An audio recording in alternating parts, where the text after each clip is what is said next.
So,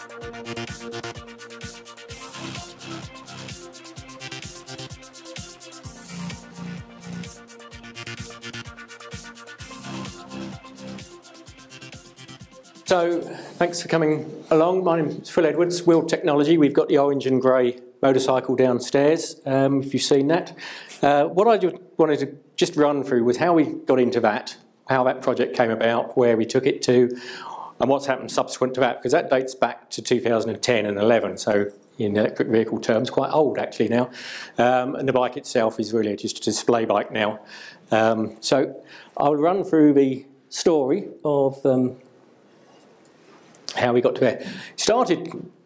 I've always, for a long time now, done early Japanese motorcycle restorations. That was an old CB650 that had stood for 4 years in someone's front garden, which I then rebuilt. And I had, 2009, I had that Yamaha XJ600, 1984 bike. Been off the road since 1992, so it was already 17 years off the road when I picked it up. It was one of those projects that had been passed around eBay, I think, for many, many years. Nobody had ever got around to doing it, and I had it. And it was just going to be restored in much the same way as the others. And then, browsing the internet over Christmas 2009, I found alternative energy racing. And as an engineer, I thought, oh, that's interesting, what's that all about? So I carried on digging around. And I found these guys at Kingston University. At the time, were the fastest motorcycle doing this. This was run at Santa Pod every May. There was a selection of, in fact, that's where I first met Kevin in his Tesla, was at these events. Back in 2010, I went along and had a look. Kingston University were the fastest of the motorcycles that were running. Come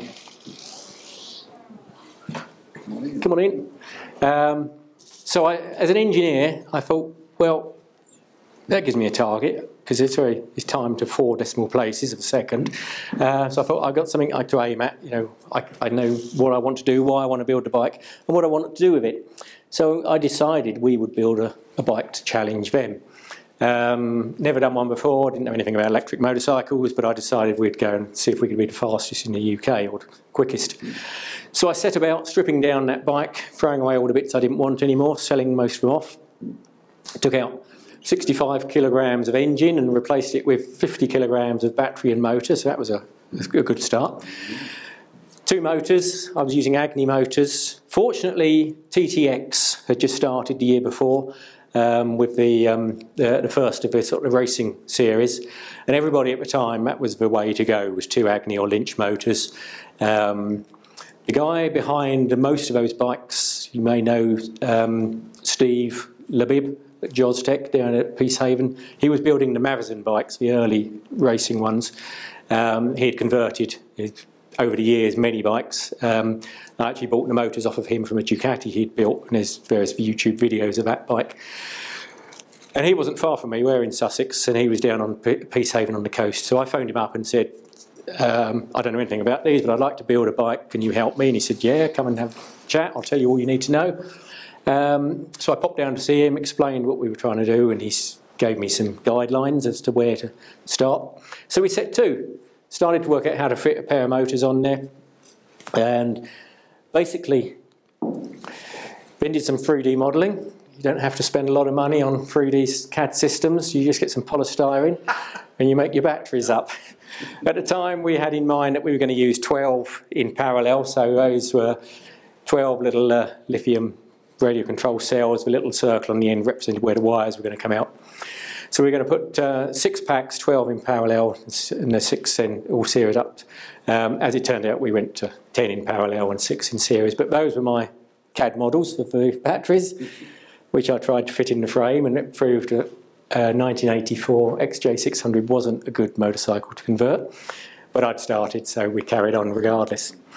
Drag racing was actually quite good because we could have batteries very, very low down because we didn't need to go around a corner, and we convinced ourselves that the weight low down was a good idea anyway.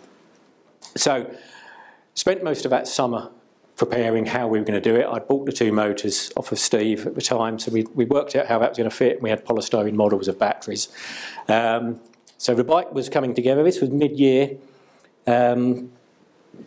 And it started to get that lovely time of projects. Anyone who's done one, when it's all clean, it's all new bolts and it's shiny and polished and painted and you're working with lovely new parts. Started to put the bike back together.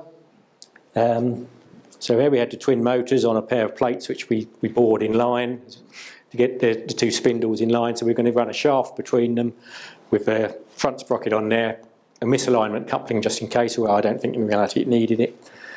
And that was the bike by about August that first year, so it was about 8 months into the project.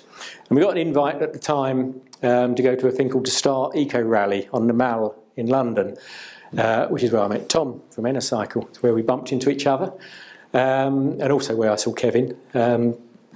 So the bike, we got an invite to go down there, and that was the state of the bike as it was then.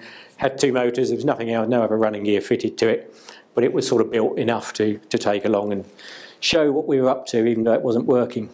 So then I needed to start spending a bit more serious money. Big Kelly controller, 120 volt, 1200 amp controller, various other electronic components, a selection of front and rear sprockets, and the batteries. I'd been watching batteries through most of the summer. I didn't want to spend the money too early because this was sort of late 2010 and specifications were going up month by month, it seemed. Prices were coming down. So I was watching Hobby King in Singapore closely because I could only get them from there at the time. Just waiting to buy batteries when I could, as late as I could possibly leave it. And we left it until about October of that year to actually buy the batteries. First time I went to buy them, they were out of stock. So I had to wait a few days for an email to tell me they were in stock again. And then I said to my wife, are you sure about this? Because this is £3,000 of lithium batteries we're about to buy. I wanted 60 in the bike. Steve Labib had told me you get about 7% yield of poor ones. So we decided to buy 70 at about £45, £50 each. I knew there was 10 I was never going to use, which seemed like a lot of money to throw away, but we had to do it. So I ordered them. I had to order them in 7 batches of 10 because they wouldn't ship lithium in any bigger pack than that. And then the credit card got stopped because it's all these transactions for the same amount going through, so I had to phone up and get that cleared, and it was all right, old palaver. But they turned up, and we went through the task then of measuring each one, putting them through a cycle with the charger. They were 4-cell batteries, so here was a good one, very evenly matched on the internal resistance, and consequently the voltage very even. I mean, you've only got 0.2 of a volt between those two heavy lines there, so very even. And we were trying to find the 60 best ones out of the 70 we had. And then I put them all in a spreadsheet, and I put number 1, 11, 21, etc. in one pack, and number 2, 12. So I didn't have one good pack and one bad one. I spread it as even as I could, because we weren't going to run battery management system on this bike. We decided not to do that. We thought we'd risk not doing that. We'd risk using this, charging them up absolutely spot on, and then never letting it run down more than a couple of volts from its nominal 100.5 volts. So we took the risk that we wouldn't put a battery management system on. That was a bad one. Very badly matched internal resistance, and you can see the effect it has on the voltage when it dropped down, and it wouldn't be long without battery management in it that was going to get wildly out of line. And we did. One cell actually did go while we were at Santa Pod. With hindsight, we realised that when we stripped the pack down. There was one of the runs on the day we were there, about the 5th or 6th run. Rob, who was riding the bike, said it suddenly went funny, and he just shut off and coasted. And we had 2 more runs after that, but when we stripped the pack down, one of the cells had given way, which was probably that point. So there was the bike, early 2011, so just over a year after we'd done it.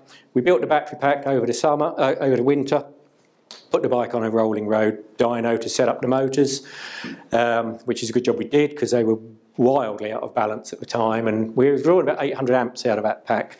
And at one point 600 went through one motor and 200 through the other, which caused a bit of smoke. But we shut it off quickly, set them up. So it was drawing 800 amps, 400 amps through each, which for 15 seconds or so was you could get away with. So that was our very first. We had a really good spring that year, really nice weather every time. We got out about early March on a little test track down in Sussex. It was exactly 1/4 mile from the grass at one end to the other, so we weren't going to get a 1/4 mile run in without heading off into the bushes, but we thought we'd get enough running up and down to prove the bike worked. We got out on this track about 4 times. once a fortnight more or less, from March and April, ready for the event in May.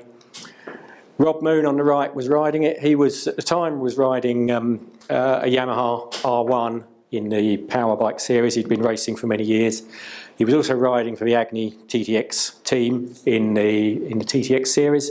So he knew electric bikes, he knew racing bikes. He was studying motorsport, motorcycle engineering at Coventry, so he knew all the technical side as well. So he was a good candidate to ride it.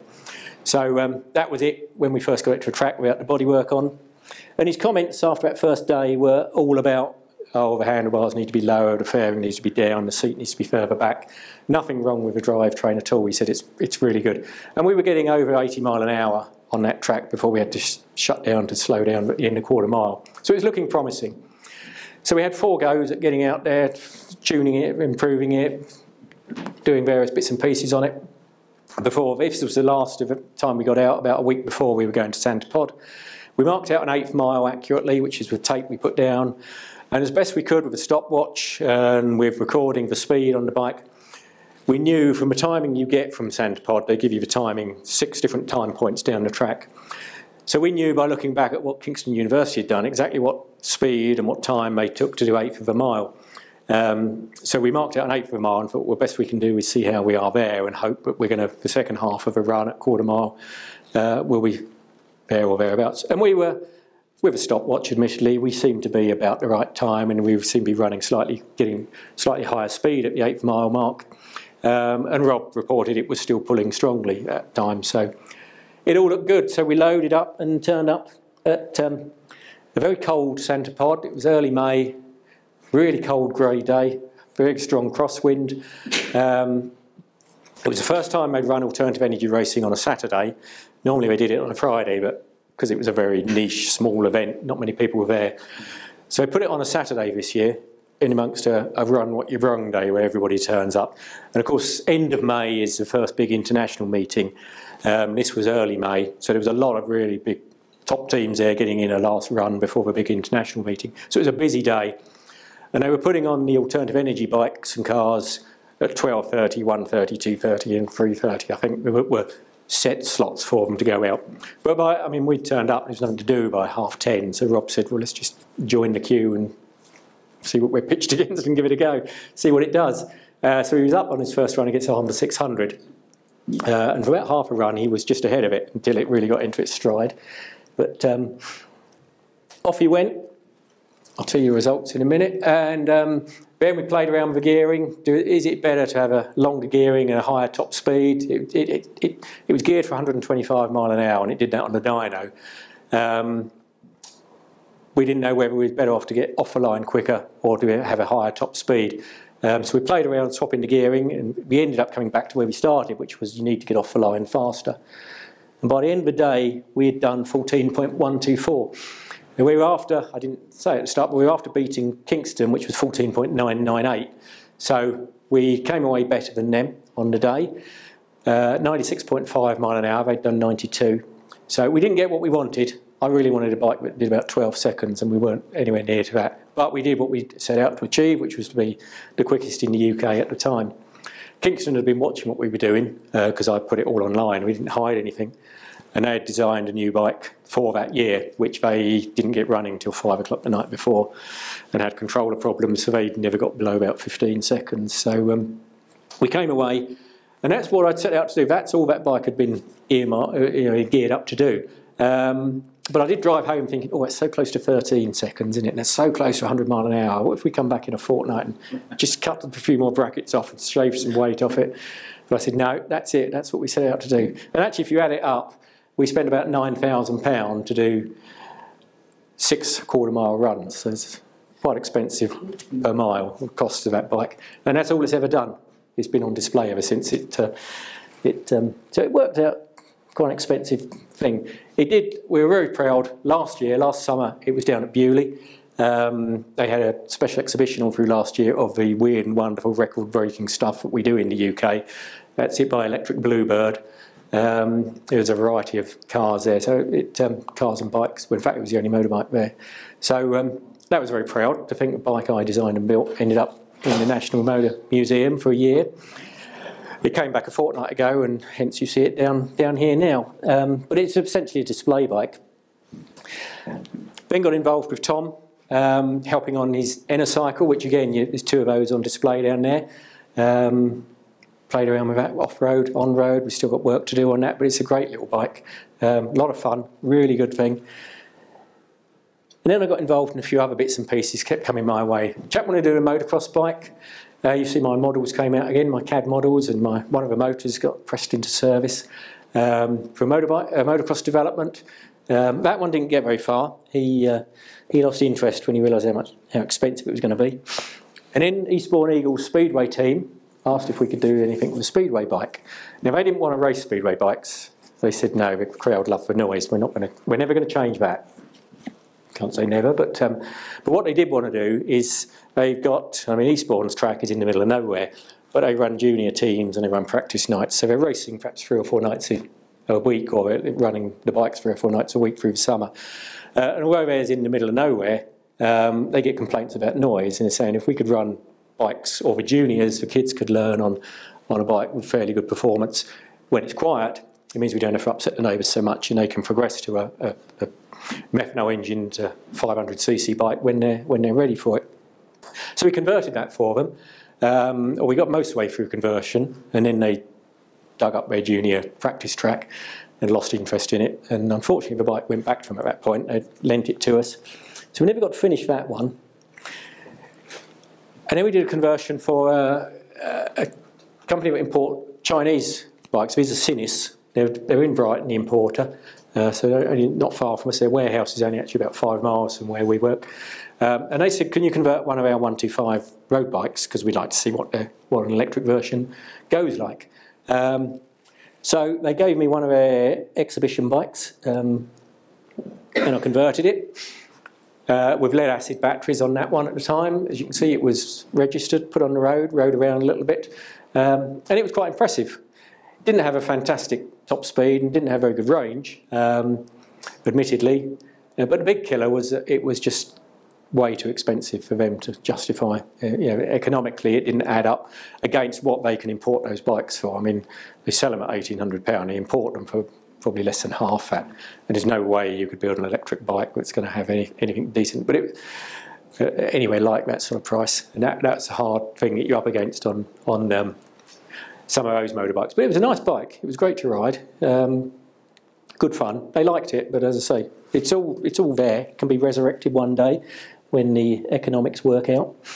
Then we got a little project with Brighton University to develop a little kinetic energy recovery system.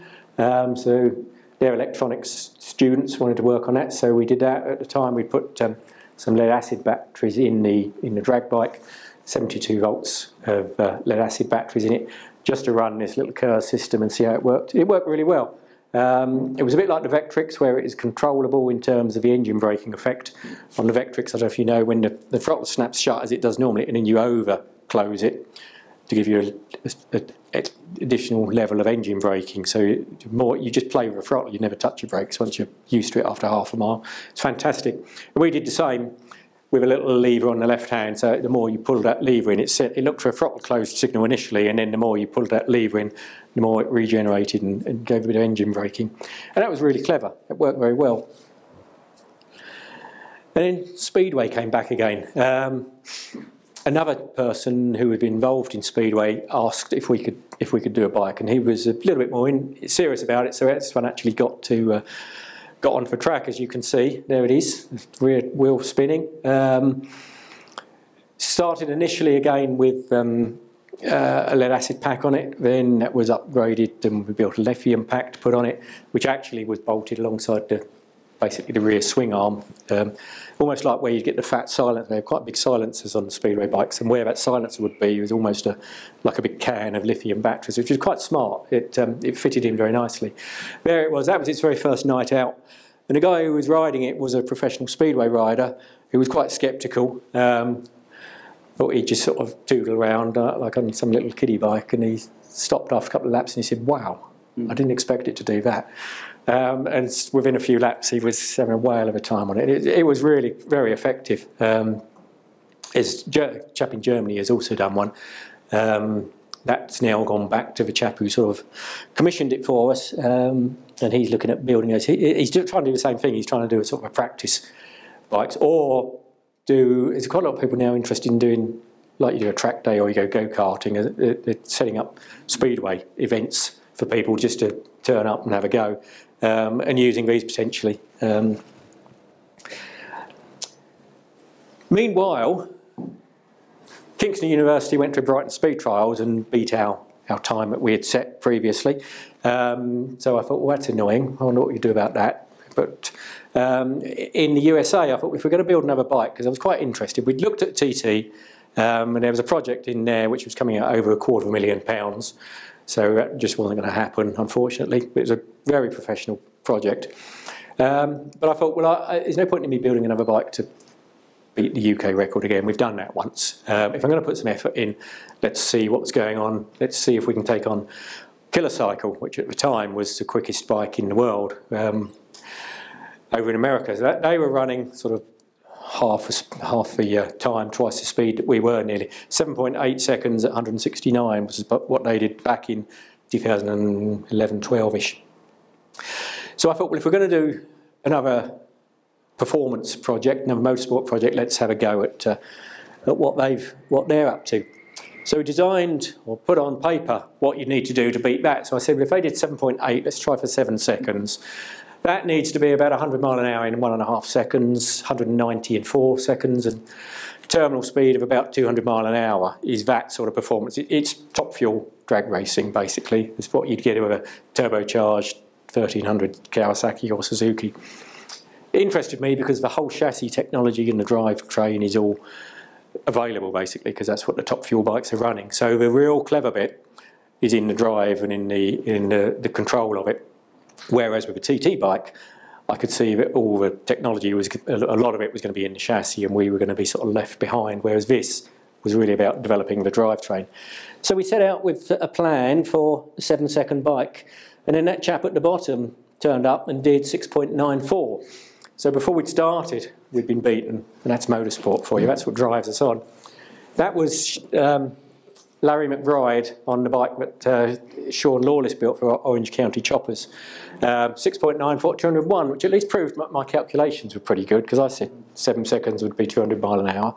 So there's a bit of satisfaction there. But we'd calculate it right, even if we hadn't done it yet. So we wound everything up and we said, well, we need to aim for 6 seconds. If that's it, we need to build a bike for 6 seconds. And that's been going on for, the idea has been going on for about just over 2 years now. We've designed it, more or less. It's based around a big motor be housed in there, bespoke motor. Goes in there. That's being designed by a company in Cheltenham for us. It's very bespoke. The green things are capacitors, not batteries. We get ultra capacitors in it. We've got a pretty good relationship with Ioxus in America, who do those. It's got about 1 kilowatts worth of capacitors. They're 1200 farad each, those, and there's 660 of them in the bike. And we dump that whole lot in 6 seconds, ideally. So it is close to 1,000 horsepower. You get that whole kilowatt out in 6 seconds. Which does equate to about 1,000 horsepower at peak. The beauty of it is, to say, you look at Santa Pod, and they publish data from every bike that's ever run there. And you can look at, they get 6 timing points on there. The first 3 are just times. It's 60 foot, 393 feet, I think 500 feet, 1/8 of a mile, 1,000 feet, and 1/4 of a mile. And you get the time and the speed at virtually every one of those points. So you can look and you can see exactly what those bikes do, and this is where I like the engineering behind this project, is you can then design a bike that delivers power almost by the 0.1 second of knowing exactly what you need to be doing to achieve that speed. To control the back wheel, because it's such a danger that the back wheel will spin, and there's such a smooth drive that you just can't stop it spinning without shutting the throttle. You want some spin, you need to have the back wheel spinning to a certain extent, but to be able to measure that. And it's all about getting off the line, actually, because if you look at them, anybody that's not doing the right, doesn't hit 60 foot at the right time will never catch up in the remainder of a 1/4 mile. You just cannot travel fast enough to recover what you lose in that first 60 feet. And there are people I know someone who lives not far from us, runs a top fuel, a methanol funny car, and it costs them about £2,500 a weekend to go to Santa Pod with a whole pit crew and 2 lorries and the amount of fuel and the engine rebuilds after every run that they do. But sometimes they'll go and they will only work on 60 foot. They'll just shut off and coast the rest of the run because all they want to do is get off the line quick. And drag racing is not all brute force. There's so much technology into doing that and the way the vehicles are set up for that. But that's what it's all about. So us being able to control that power is a key thing. Now we won a grant from Technology Strategy Board, as it was then, to do that bike under their Motorsport Valley Launchpad. We've been trying to get a grant out of the government for a long time, and nobody quite see the logic of why they should fund an extremely fast drag bike and how that related to real world. But when the Motorsport Valley came up, and it was about developing technology in motorsport that had commercial applications, we put a bid in for there. And it's quite ironic because we canned the TT project when it was coming up to sort of £250,000. This is over 300,000 this one's working out at now, but fortunately we've had a big pot of money from them. And teaming up with Lyra on the electronics side, Ioxus, who are an IPC, who's a UK distributor who are supplying the capacitors, and a lot of technical support as well. We're running them somewhat harder than they would ever publish, you should. And Gem, who are doing the motor and the motor controller. We put that bid together, and we've been trying to raise the matched funds ever since. A lot of support from some big names like Suzuki, who provided the complete front end of the bike for us. Caged, who are based in Frome, if anybody knows, who are doing quite a lot of the metalwork for us. TR Fastening is a big fastening company who are in the same town as we work, so they've been very good. A lot of support from various people. Finally, we are hoping to kick that project off in next month, well, the month after, in May. I'm a STEM ambassador, so I do talks to schools about science and engineering and why it's so great and why we need more people getting involved in it. Do a lot around National Motorsport Week, again talks, and we have been using Northbrook College motorsport students to do all the CFD work and a lot of the body work. Those students have left now, and we might put it onto the next year, but we're sort of drawing in as many people and trying to help educate as much as we can as part of the project. Where does that lead to? Well, we set out, when we said to Innovate UK or the Technology Strategy Board, we want to develop a very high energy power source because we want to use that, take that into agriculture, off-highway, mining, construction, defence as a ability to accelerate very fast or to climb gradients with zero emissions, no noise, etc. That was why we were developing, that was the story we gave them as to why we were developing this, not just that we want a bike that goes really fast, but we came up with a plausible story as to why we wanted to develop it and why we needed money to do that. And finally, it's actually been reversed because although the bike's taken us a long time to start, we've actually won an off-highway project on the back of what we're going to do with the bike, not with the back of what the bike has done. So we've actually won the end game before we've done the first one. But that's not going to stop us doing it. So we are now starting with a manufacturer of these vehicles in Northern Ireland, a project. They build just about everything on the airport that services the aircraft, except the big tug vehicles that push the aircraft back. But every other vehicle you see on the airfield, whether it's water bowsers, whether it's baggage handling, whether it's emptying the toilets on the planes, they build those. And they wanted to do this, what they call a bendy belt, which is a baggage loader. So it's got, now this thing has a massive diesel engine in it, driving hydraulic pumps to raise and lower the conveyor. It's got hydraulic drives on the rear wheel, it's got hydraulic steering on the front, it weighs about 4 tonnes of vehicle, and it's got electronic drive off of the conveyor belt itself. But they're getting a lot of issues from, they supply worldwide. California won't accept any tenders now for vehicles that emit above a certain level of pollution. Australia, most of Scandinavian countries are all now saying to them, you know, they're not worrying about the planes, but they're saying if you're supplying vehicles that go on our airfields, you've got to be a certain level of emissions before we'll let you tender for those. So they're getting pressure from that side to say we need to do something about this. So when a project, an opportunity came up with government funded earlier this year for off-highway vehicles, and these are classed as off-highway because although they could go on the road, essentially they're used off-highway, be it in fields or on in this case, the airfield. We did some calculations with them, and these vehicles are running pretty much 18 hours a day, They're stood there the whole time waiting for a plane to come in, and there's big, really tight targets to turn planes around. So effectively it runs from about 6 o'clock in the morning, when the first planes are starting to be loaded, through until about 10:30 at night, when there's, at most airports, when they stop any air traffic coming in. And it basically, they don't switch it off, because there's no point. They just jump in and out. It hasn't got a cab, you just jump out of it. And they just leave the thing running all day, because they know in a couple of minutes' time they're going to get in it and drive out to the next plane. And you look at it, and that diesel engine is just running all day. And the data they've got at Stansted, where there's a couple of hundred of these servicing all different planes, you work it out, it's about a phenomenal 1.6 million litres of fuel a year at one airport if they converted all of those to electric. So the sum's astounding. So we're doing a full electric version of that. They're going to redesign the vehicle on the base of that. They're going to lightweight it as well. And we're going to put a whole load of telemetry on it and do some really clever stuff, because we can, about monitoring bags as they travel up, talking to the aircraft as you come close to it, talking to other vehicles.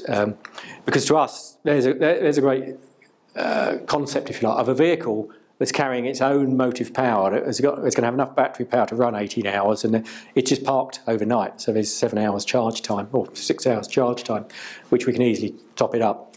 It doesn't travel far, it doesn't travel fast, so it suits really well. It's a big, heavy machine, so it suits the sort of electric vehicle very well. So we're going to do that. We're going to put, as I say, a lot of telemetry on it. But it is a self-contained vehicle that can go out, do a job, have telemetry on board to be able to talk to vehicles alongside. And that, the partner we're working with, they want exclusivity on the technology in the airfield support equipment market, which is fine because they build every vehicle you could. So if you're going to give exclusivity, you might as well give it to someone who builds everything. But we have we have rights to take it to any other market. So you can look at agriculture and mining and that and say, look, there are vehicles that are talking to each other. There's vehicles out in fields that need to know where the next one is, or if they're close to something else, or need to know there's a trailer coming in because they've got to load it, or what weight's on there, what duty has that vehicle done. So from our point of view, that should have followed on doing the drag bike and showcasing that. It's actually, we've won that one before we've done the bike. But there you go. Other stuff, we're getting a lot of inquiries for racing motorbikes. We've got potentially 3 racing motorbike projects on the board. We've got 2 racing car projects coming up, one which we're going to start this summer. 2 of these we're going to start some. We've designed a motor specifically for racing bikes. Lovely motor, 100 kilowatts in 18 kilograms, which is incredible power to weight ratio. You won't do it all day, but it will do it in racing, so do it for half an hour. It's working hard, but it will do it. And you can down spec that to a 50 kilowatt motor. It would work all day long for only 20 kilos, less than 20 kilos. Bonneville, I've put that up there because we've got an inquiry about a land speed record vehicle. Chap's already done it. He's got a car.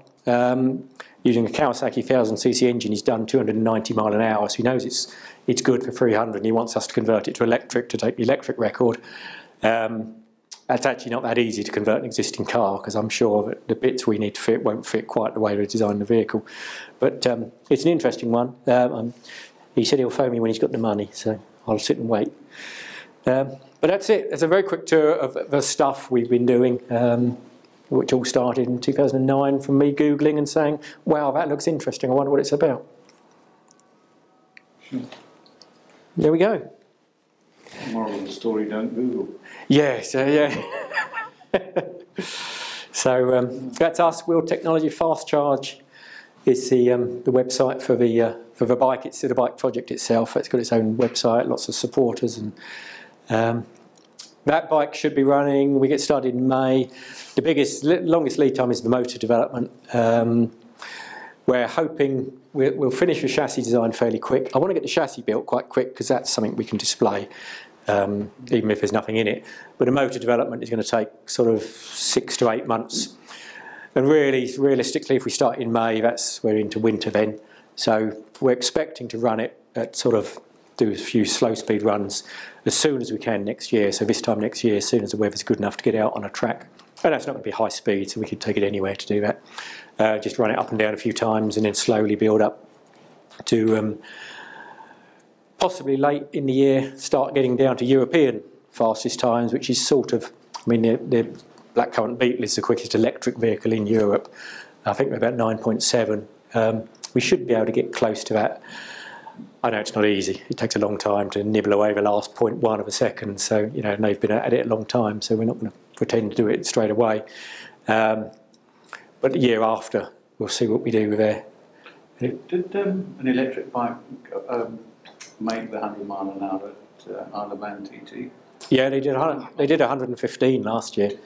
Yeah, they did. They beat the 100 the first year they were trying. That was the year we were going to go for it. We were convinced we'd do it. Yeah. But they did 100. They did. Yeah, it's 115 up to now. I think they need to tell them to do 2 laps now. You know, they've proved they can go fast. Yeah. But I think the thing to now to say, well, now prove you can do it over 2 laps. And okay, your speeds might drop down to 90 before you pick back up again. But you know, you now to show that you can do it for 2 laps. But that's still impressive. You know, 40 miles virtually at 115 average. You know, it's a pretty good commuter bike. You get a good range out of it. But it shows what you can do when you get serious intents behind it. And obviously Honda have put a huge amount of money into that through Mugen, and the American guys likewise, Miller have done a lot.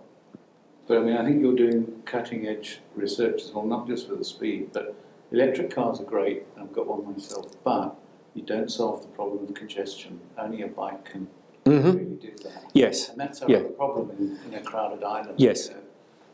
Yeah. Even the Twingy, whatever. Yes. Yeah, they don't take as much space, but there's still a lot of space compared to what you can do with a bike. Yes, absolutely, yes. Yeah, as I say, the biggest problem with motorbikes is you get an awful lot of motorbike for not much money at the moment, petrol ones. You know, the Zero, unfortunately, they stopped importing it into the UK now. They withdrew, which is a very shame because they're very impressive. But it's £12,000 to £14,000. You know, you could buy a really good sports bike and a really good commuter bike with that money and have the best of both worlds, and that's hard. It's a hard sell. People were buying them. You know, Vectrix unfortunately stopped as well, folded. People were buying those. You know, and that's a matter of choice because that was say £7,000 to £8,000. You don't have to spend that on a motorbike. Yeah. But most motorbikes are a matter of choice, and people buy them for what they are and what it says about them and what they want out of it. And so it's a hard sell, more so than the cars. Yeah. But just because the economics don't add up, they sip fuel, the road tax is not much, so the benefits, you know, of considerably less than it's not an economic argument. It's got to be another reason for doing it. But it's coming. You know, bikes are allowed in most bus lanes now, which is all making it more and more easier for them. They've now got the grant, the government grant. There's now the OLEV grant. There's £1,500 against motorbikes, which there never was. You could always get £5,000 against cars, and now there's £1,500 against bikes, which, you know, helps, certainly at the lower end, the smaller spec ones. Makes a big difference, you know, with what Tom's got there. Learning to buy except Tom's. Absolutely. Suddenly makes that... Doesn't it? It suddenly makes that bike, pitches that, and you think, oh, well, that's now getting competitive against a cheaper But in a way, bike. The fact that it's expensive, it's aspirational. It's like the Tesla or the Mercedes. Yes. It's a status symbol. Yes. Well, we were, based on our TT effort, we were going to develop a very exclusive road bike from that, you know, on the basis that that's where the market is for people who can afford to spend a fortune. You know, it's very exclusive. Go for people who can afford it, and therefore build up to that level. Not try and build something at a very low end. And then you're going to come against Yamaha and Honda, who have got a reputation in the dealer network, or cheap Chinese ones that, you know, you don't know what they're like, but you just throw them away after a year because they only cost you 800 quid. You know, and that's a hard market to pitch into the middle of. But it's like everything, it's coming. It's getting better. You know, prices are coming down, performance is going up. 10 years ago. Absolutely, yeah. Yeah, when we went to that Mal, you know, Tom, people were still saying, are these cars ever going to take off? We had to, you know, the Leaf wasn't here yet. We had the Peugeot Iron and that, but people were still saying, yeah, well, I'll give it a couple of years and the car companies will kill it off. But we all know that's not going to happen. So it's, Anyway, I think I'm being waved aside, so thank you very much. Thank you.